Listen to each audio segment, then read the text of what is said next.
यार एक बात पूछूं, आजकल हर रिश्ता बदल क्यों जाता है, पर दोस्ती में कुछ अलग बात होती है ना?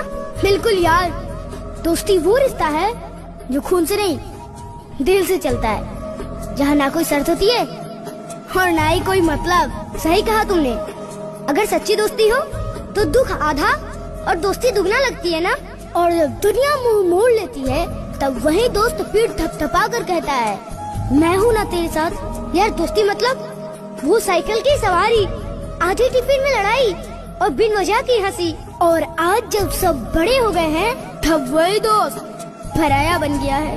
कभी दूर मत होना मेरे दोस्त, क्योंकि तेरे जैसा दोस्त मिलना आसान बात नहीं है। अरे पगले, तू रहे या ना रहे, हमारी दोस्ती हमेशा मेरी रगों में दौड़ेगी। दोस्ती नाम है उस भरोसे का जो वक्त से नहीं दिल से चलता है।